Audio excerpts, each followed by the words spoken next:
Welcome back. As promised, I am going to show you how I do my hamburgers for the barbecue with the venison burger I made yesterday. You're going to need, obviously, your burger meat. You're going to need breadcrumbs. You're going to need 2 eggs, maybe 3. I'll start with 2 and see how it goes. I'm cleaning out the fridge. So I got some bacon bits left. I'll throw those in there. I'm sure nobody's going to complain about that. And the secret is breaking open a couple of chorizo sausages and mixing that in with the meat. That was a little trick a friend showed me a few years ago, and yeah, it tastes great and it gives a little zip to the hamburgers. So first thing we'll do is I guess we can cut open the chorizo sausage.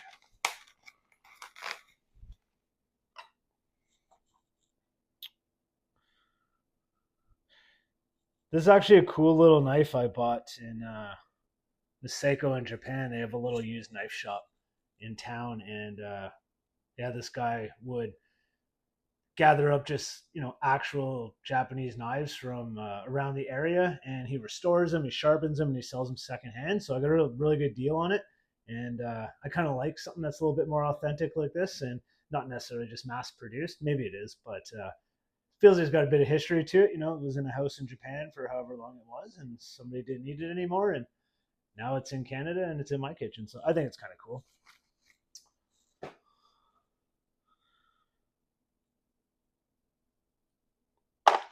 Yeah, so you're just gonna flip these inside out.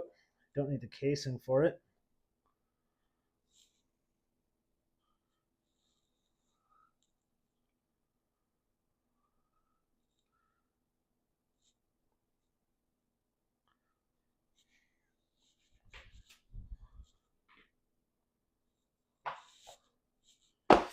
Just want to break it all up. You're going to want to try and get this consistently worked in throughout the actual burger meat. I probably could have threw a third one in there, but I wasn't sure. I don't like everything too hot. So keep it a bit mild. So you want to mix that in a little bit.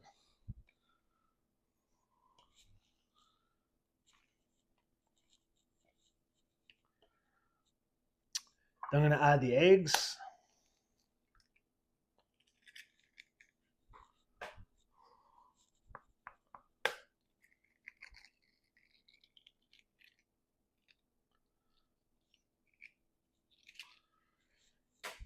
I'm going to mix these in real thoroughly. And this just acts as like a binding agent just to keep the burger together before it makes it to the grill. So yeah, make sure you wash your hands before you get all up in this burger, because yeah, you don't want to get yourself sick.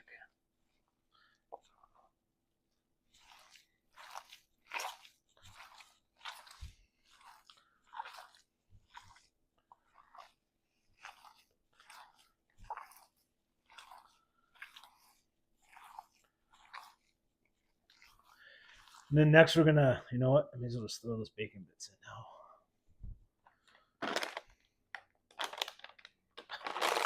All right, get working with my greasy hands.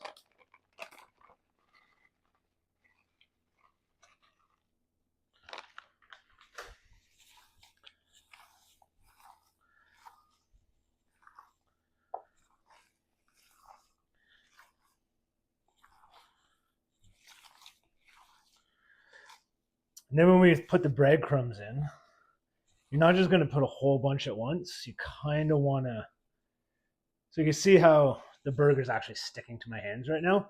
When you work enough breadcrumbs in, that'll stop happening, and that's kind of how you know it's good to go. And you can start hammering out your patties. I just want to make sure that chorizo sausage is really kind of worked all through there, just so you're not getting a bite with none and then a bite with a lot. So just want to make it consistent.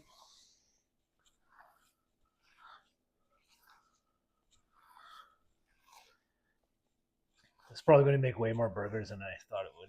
That's fine. If we don't need them all, we can go back in the freezer.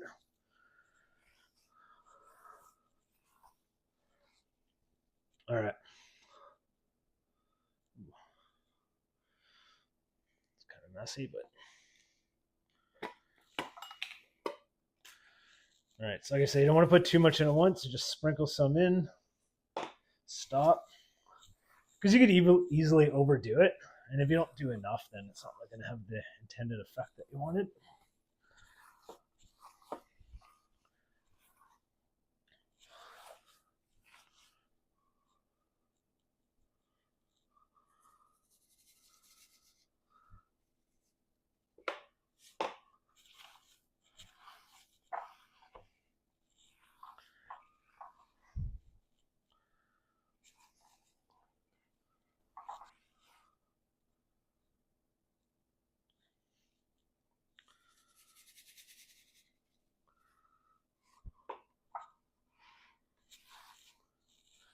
Sorry, this is definitely not the exciting part of the video. Maybe I'll edit some of this out just to get on with it.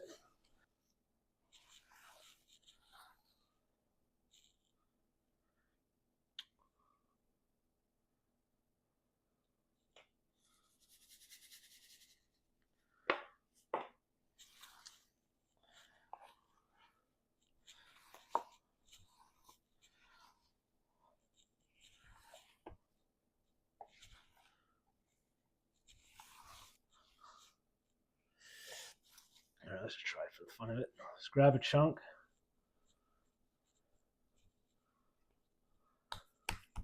Yeah, so a little bit sticky, but it's working. I'm just gonna wash my hands. I actually forgot one ingredient, so I'm gonna grab that real quick. I'll be right back.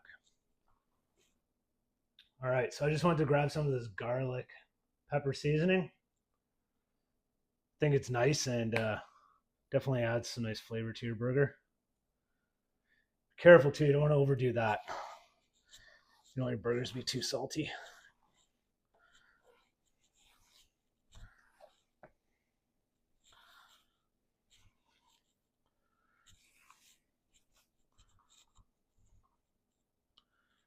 Just a little bit more.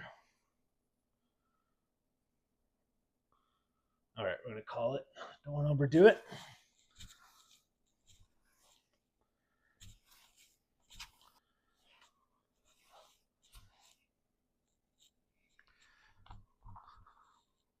All right, let's try this.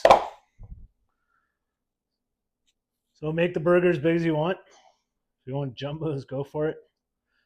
In my experience, you don't want to go too big.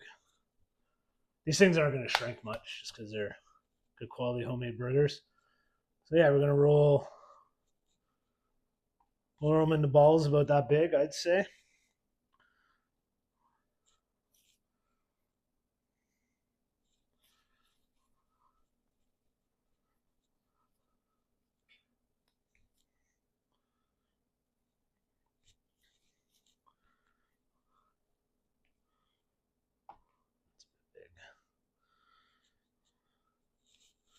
Yeah, I'd say roll them in the balls, maybe the size of like tennis ball or slightly bigger than that. I'll probably skip ahead and spare you all this super exciting footage of me rolling meatballs.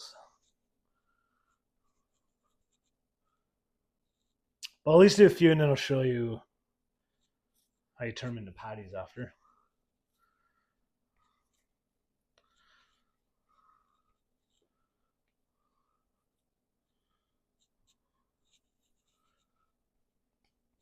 All right, so once you get them rolled into the desired size, and try and make them firm, gotta go get your secret weapon.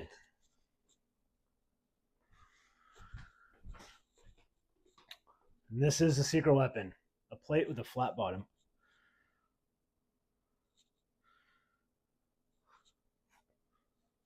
There you go.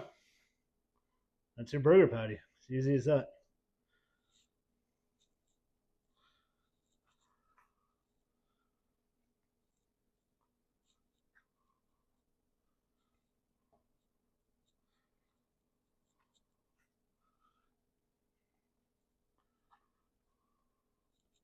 All right, well, I'm going to finish the rest of these maybe off camera, and then I got one more handy little trick to show you guys by the end. So stay tuned for that.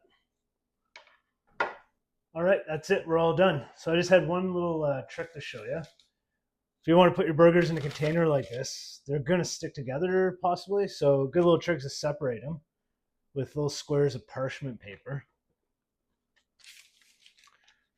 And you just lay the parchment paper on top of the burgers, and then you're able to put a second stack in there or even a third stack. And yeah, they don't stick together at all. And also if you freeze them, yeah, they just rip apart easy like the ones you buy at the grocery store that have the paper separator. So yeah, again, not super complicated. Hope you guys enjoyed it. Hopefully it helped out anyone who is new to all this and got a little bit of information out of it. So thanks again, and have a great day. We'll see you next time.